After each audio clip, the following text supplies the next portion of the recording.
আপনি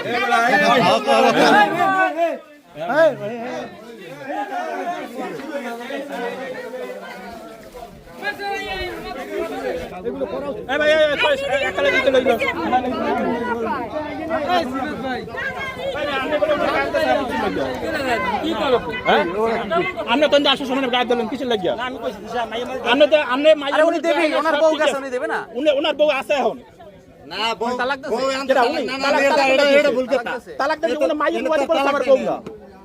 কোন চিনি না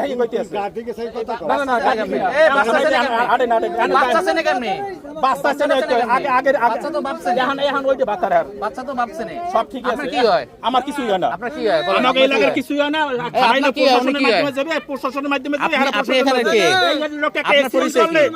আমার এলাকায় এলাকায় ঝামেলা হয়েছে আমরা পোস্ট কি এখানে কমিশনার আমরা আমাদের এলাকায় ঘটনা ঘটছে আমরা আইনের মাধ্যমে যাব আইনের মাধ্যমে সমাধান নিতে হবে আইনের মাধ্যমে এখন যদি আমরা ইয়ারে মারি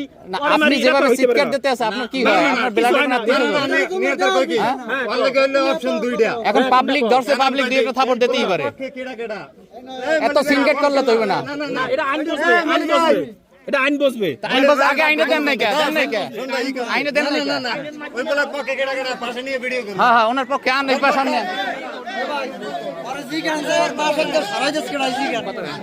আমার মহাজনা ফোন সেই কথা যে একটা মেয়ে আছে আমি বলছি মেয়েটা আছে কি হয় আপনার আমার শালি হয় এরপরে আমি বলছি যে তার আপনার শালি হয় আপনার ফ্যামিলি বিয়ে দিয়েছেন না না পাই টাকা থাকবে না এসব নিয়ে মাইক দিতে হবে ঠিক আছে আপনার সাথে কতদিনের সম্পর্ক এই সাই মেয়ে কিভাবে সম্পর্ক হয়েছে আপনার সাথে এটা সম্পর্ক হচ্ছে ওই মেয়েটার আর কি ভগ্নি হইতেছে হায়দার করে নাম উনি আমার দ্বারা এইটার করছে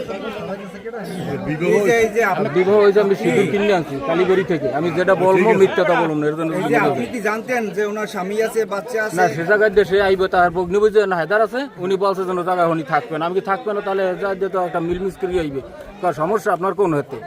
আপনার কোনো সমস্যা আপনার শুরুর দিকে না যাওয়া লাগে এরপর আমি ওর বাড়িতে গেছি পরে আমি একবার গেছি যাইয়ে দেখিয়েছি ওর মায়ও বলছে যে না সমস্যা নাই ঠিক আছে এবারে ওর মায় আমি ওর যেদিনকার আইছে সেদিনকে ওরা আমি আনতে চাই না আনতে চাই না যেদিকে ছিল দামড়া ওই জায়গায় পুরোটা আমি গেছি ওই জায়গায় আমি নিয়ে এসেছি শুধু সিঁদুরই পরাইছে সিঁদুর আর হইলে শাখা সিঁদুর শাখা পরাইছে এত বিবাহ হয়ে যায়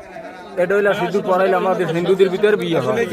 এখানে মন্ত্র লাগে না পুরোহিত লাগে না পুরোহিত লাগে না ব্রাহ্মণ লাগে না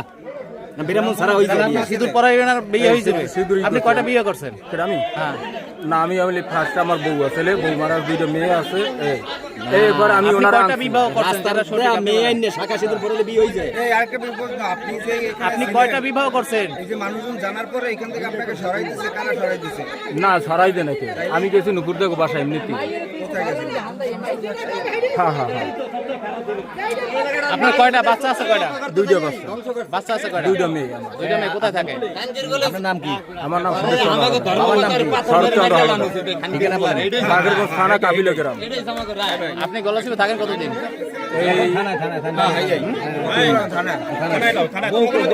থানা বিল্লক গ্রাম এবং আপনি বিবাহ করছেন কোথায় আমি বিবাহ করছি আগলজোড়া থানা মিস্ত্রিপাড়া গ্রাম রত্নপুর ইউনিয়ন এই যে আপনার স্ত্রী আপনি দাবি করতেছেন যে আপনার স্ত্রী এখানে কোথায় চলে আসছে এবং কার সাথে চলে আসছে আমি তো ওই ছেলেটাকে চিনি না এইখানে আমার দাদা আছে আমার দাদা ওই দাদাই আমার পরম বান্ধব আমার চামড়া যদি দাদার জুতাও বানাই দেয় সে ঋণ আমি শোধ করতে পারবো না ওই দাদাই আমারে উপকার থেকে আমি এই পর্যন্ত পারছি পঁচিশ আইয়ে দেখি আমার মেয়েটা ওই জায়গা আমার কলুর টাকা বাবা ওই ছেলের নাম আমি জানতাম না আমার ওখানে বাবা শুধু আমাকে মারে বাবা চিপস খাম আমি কিনেছি চিপস আমি গলায় ধরে গেছি কষ্টের তারা নাই আমার সন্তান পাই না আমার বাবার বড় মেয়ে আছে একটা বাবা তুমি মরে গেলে আপনার মেয়ে কোথায় বড় মেয়ে কোথায় বাড়িতে 6-5 পড়ে মেয়ে আপনার কাছেই ছিল হ্যাঁ বড় মেয়ে আপনার কয়টা মেয়ে এটা আরে আগের সংসারের আমার আগের সংসারের মেয়ে ভাই বাবা তুই মরে গেলে বুন্ডিও নাই আমি এতিম কোথায় থাকবো আমার তো মালাই একটা কাম করবা পিছানো তুমিও খাও আমিও খাই মরিয়ে দেবো খাবলা শেষ বাবা এরপর ভাবি কি মানিক ধরে কইলাম দাদা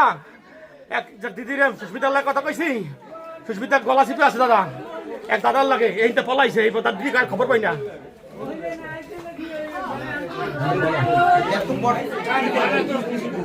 এই যে 4 মাস আপনি থাকতেছেন তার সাথে তারপরে তো হিন্দু ধর্ম অনুযায়ী আপনার তো বিবাহ হয় নাই, শুধু শাখা আর সিঁদুর দিলেই বিবাহ হয়ে যায়, কোনো পুরোহিত দরকার হয় না?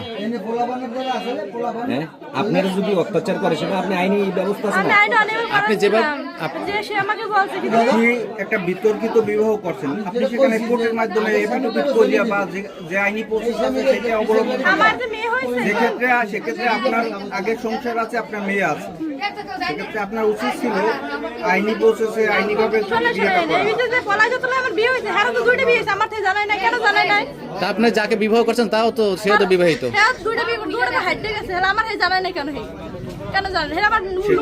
সেটা সে জানাইছে না জানাইছে সেটা আমাদের ব্যাপার না। এখন ব্যাপার হচ্ছে এখন যেখানে আপনি আপনি 4 মাস যাবত অবৈধভাবে সংসার করতেছেন, অবৈধ, আপনার তো সঠিক বিবাহ হয় নাই। বিবাহ ছাড়া হ্যাঁ, আপনার তো মানে হিন্দু ধর্ম রীতি অনুযায়ী আপনার বিবাহ হয় নাই, আপনার শুধু সিঁদুর আর শাখা পড়লে কি বিবাহ হয়ে যায়? আপনি কি জানেন বলেন? ভাই আমি এত কিছু জানি না আমার বয়স কত আপনারা বুঝে নেই এখন এইখানে তো এই আপনি যে এখানে গোপনে অন্য ছেলের সাথে সংসার করতেছেন এই খবর আপনার আগের স্বামী পাইছে এবং আপনার ফ্যামিলির সাথে আপনার ওই হাজবেন্ড অনেক যোগাযোগ করছে, কিন্তু আপনার সঠিক তথ্য কেউ দেয় নাই, আমার মাও জানে না আমার কেউই আপনার জানে না মাও দেয় নাই সঠিক তথ্য, এবং যেভাবেই হোক উনি গোপনে সংবাদ পাইছে, গলা চিপে আপনি আছেন, উনি আসছেন। এখন আপনি কি চান এটা একটু বলেন। আমি এলা থাকবো না কার সাথে থাকবেন না? আপনি কার সাথে থাকবেন? আমি বলা থাকবো না আগের স্বামীর সাথে থাকবেন না, না বর্তমান স্বামীর সাথে থাকবেন? তার সাথে তো আপনার বিবাহ হয় না, কিভাবে আমার থাকবেন? বিয়ে লাগলে এখন আমার করবে আপনার সাথে তো অবৈধভাবে কোনো সংসার চলতেছে, কোনো বিবাহ হয় নাই। জানালো